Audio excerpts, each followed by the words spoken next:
For the first week of January, I read nothing. And then this week, I read all of the books. Well, I started all of the books and finished none of them, which is pretty common for me, but I do feel like I'm reading too many right now. But I'm just gonna talk about the books that I am in the middle of reading. So I'm in the middle of reading 5 books right now because apparently whenever I decide to read, I just read all of them. So I am reading A Hero Born, The Lost World of the Dinosaurs, A History of Dinosaurs in 50 Fossils, Clean, and then I'm reading In the Shadow of the Fall. I'm going to talk about all these books. They are all awesome. I'm not finished all of them yet. I'm enjoying my time so far. Let's start with A Hero Born. This is literally the group read in my Discord right now for Circumnavigate Read, and I'm also reading it with Tim on his channel. He is actually the one who inspired me to read this book, and I'm enjoying it so far. I'm 72 pages in, and I still have a ways to go in chapter 2. I'm most of the way through chapter 2, but let me see where chapter 3 starts. Oh my goodness, it's a little ways. Still going. Where's chapter 3? Oh my gosh, chapter 3 does not start until page 96. So I still have like 20 pages left in this chapter. So this one's really interesting because even if you look at chapter 1, let's go to chapter 1. So it's chapter 1 and then it has like a part 1. I hope you can see this. And then we go to like, this is still chapter 1, but it's like part 2. It seems that all of the chapters have this. And in chapter 1, it kind of felt like I was reading connected short stories. The stories obviously connected to each other, but it just kind of felt like, and here's a story, and we came to the conclusion of that, and we moved on to the next little story. Whereas in chapter 2, the stories are starting to feel more interwoven, and I'm starting to feel like more of like a narrative structure. And then Tim chatted in the Discord that, he's in chapter 3, and in chapter 3, we meet our main antagonist. So it definitely takes a little bit to get to the main antagonist part, but I kind of like that. I feel like the plot is like slowly building, but there's a lot of like fight scenes already. So there's a lot going on, and I'm intrigued to see where it continues to go. Next, I'm going to talk about In the Shadow of the Fall because I probably don't have a whole lot to say about this one. So I am reading this one on Kindle, and I'll just read one little quote to you from this one. The Orisha were in Ashake. In a way, they were her, as she was them.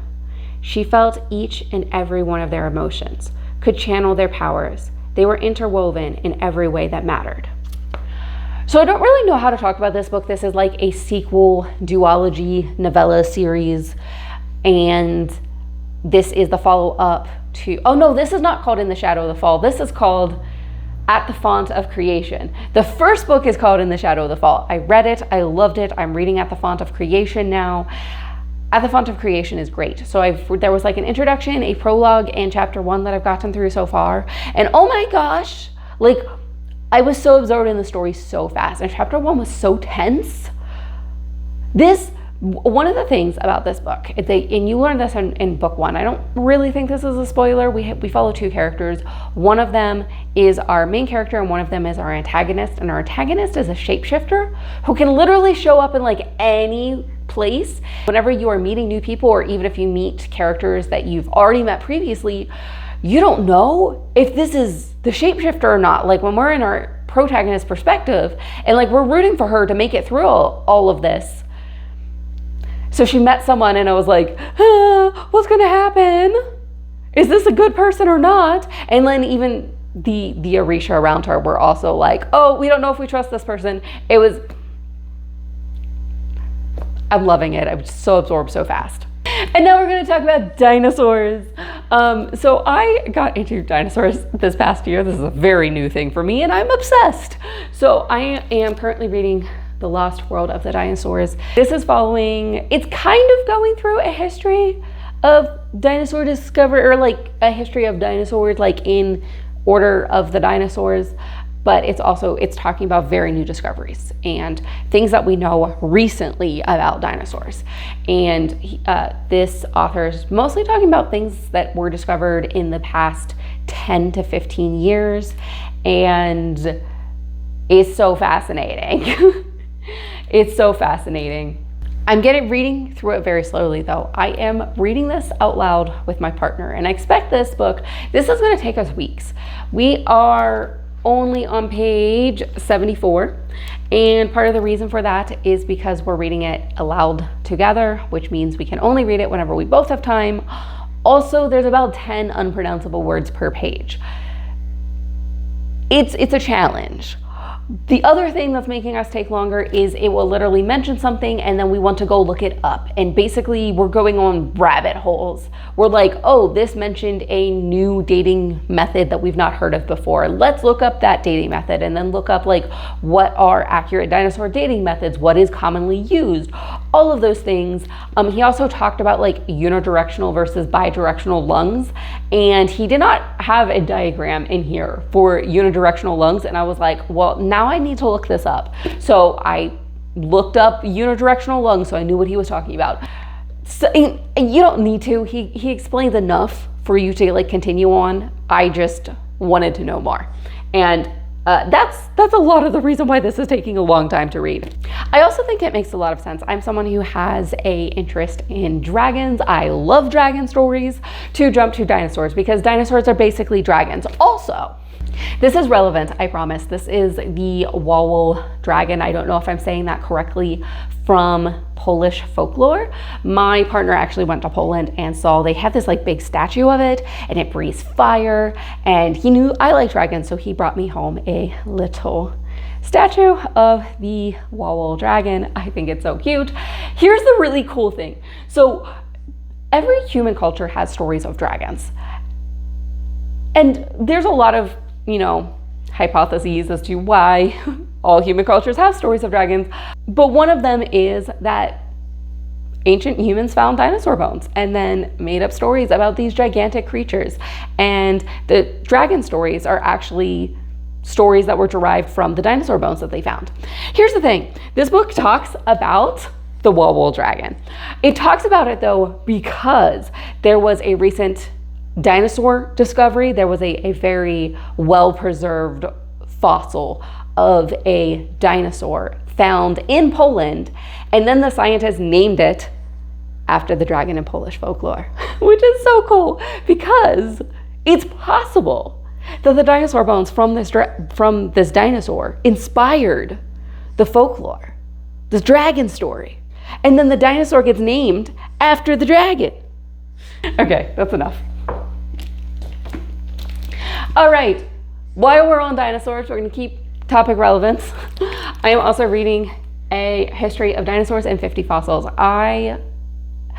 This book, it's a little more, I'm going to say high level. It's not going like as deep into all of the things, but it's also like reinforcing things that the other book talked about. And I was reading it and I'm going, I'm not sure if this explains this one particular thing better, or if I just got it this time because I needed it reinforced.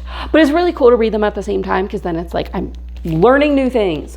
Also, so I mean, it talks about like it'll have a specific fossil and then I'll just like talk about that particular fossil because it's a history of 50 fossils. My favorite fossil so far, and I'm like not at all far into this book, so like don't actually consider this my favorite fossil ever. I just find it interesting, okay? This is all we found of this dinosaur. This is it. This is all we found. And then it talks about how we know this is a dinosaur and what we can tell from the bones that help us determine that it actually is a dinosaur. And then it talks about this dinosaur. So this one, whenever they dated it, it's the oldest known dinosaur that we found so far. But this dinosaur was found in Africa, and previously the oldest dinosaurs we found were in South America, and we have much better preserved like full skeleton fossils from South America of really old dinosaurs, and we thought those were the oldest ones. And then we found this, and this is all we found. but we dated it even earlier. And I find that fascinating. We don't even know what this dinosaur looks like because this is all we have. We don't have a complete picture, but we can tell certain things from these bones. And I just find that so fascinating. And it's like one of those things, like I kind of love a scientific mystery. I kind of love the possibilities, the what ifs. And I think I even say this in books, like I like beginnings better than endings because the possibilities, the what ifs. And I feel like this just feeds into that. And the whole dinosaur thing feeds into that. And then the fact that they're related to dragons, which I also love. Moving on to Clean. This is the last book I'm going to talk about that I'm reading this week. And this book is like the most far outside of the books that I typically read, is like, excusing the fact that I don't read nonfiction until now. I am reading this for the Reading the Globe challenge. I am reading it. Page Turners with Katya is hosting the challenge, and I'm in her Discord, and I'm not very far into it. I'm a little over a quarter into it. I think I'm like almost 100 pages in. So this book, I started the Reading the Globe challenge and I knew I was going to do the challenge. And then I was like, well, I'm going to see what books I can get a hold of and read those ones. So I didn't super look into every single book because I'm just reading along with the challenge. And I assumed incorrectly that this was a literary book. And I think it's more of a mystery thriller, actually. It might lean towards the literary side of mystery thriller. So we are following a maid housekeeper person who has been working for this family for many years. And the daughter in this family dies. And at the beginning of this book, it appears that the housekeeper is the main suspect. We're not sure how the daughter died. We're not sure if the housekeeper actually killed her, although the housekeeper like kind of sort of seems to be taking responsibility for it. The intro chapter, and these are like the shortest chapters ever. The intro chapter is so fascinating. It was like very compelling, drew me in right away. I literally, from like the intro chapter, I was like, oh, there's some really interesting ideas and quotes in here. She talks about how she's going to tell the story, and that the story has many beginnings, and you could call it a story of beginnings. And then she talks about like what makes a beginning. Where does something start? Where is the start of things? And I think that's going to be relevant in this because it's like messy family situations. So what is actually the cause whenever this has been something, it's been ripple effects for a long time. She also talks about how like beginnings are not simple, how stories are not simple, and then she talks about how death is not simple. Deaths are like little shadows. They differ in length and breadth from person to person, creature to creature, tree to tree. No two shadows on Earth's surface are the same, and no two deaths are either. And I just find it interesting. I think maybe this is why I consider it possibly more literary side of like mystery thriller, because it's taking more of that contemplative approach to the entire story. And then, oh my gosh, this is still in the beginning. It's so engaging. You're just kind of like, wait, what? I've killed before. It's true. I promise not to lie to you. I've killed flies and moths, chickens, worms, a fern, a rose bush. And a long time ago, out of pity, I killed a wounded piglet.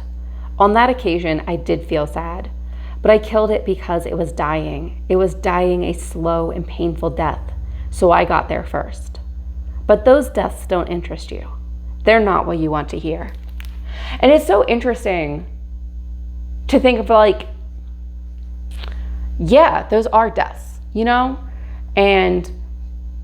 But we place a lower value on them. And oh my gosh, it surprised me whenever she was just like, I've killed before, and you're like, what? And then she starts naming things that she's killed. And yes, she did kill them, but we place lower value on them. So then we also just are like, well, that's insignificant killing, I guess you could say. And it's fascinating, you know? Just thought experiments. The rest of the story though, like I'll admit, in some ways I feel like it's definitely like playing into the mystery aspect of like, how did the daughter die? Who's really responsible? And mystery thriller is not my genre, particularly like murder mysteries. But I'm intrigued so far, so I'm gonna keep reading. And those are the books that I read this week. Let me know if you've read any of these, what you are reading this week. Just chat with me in general in the comments.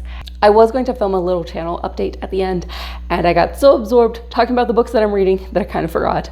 So I hope to make a weekly reading update of the things that I'm reading, and I kind of planned on doing that the first week of January, and I just didn't read anything, so I didn't make an update.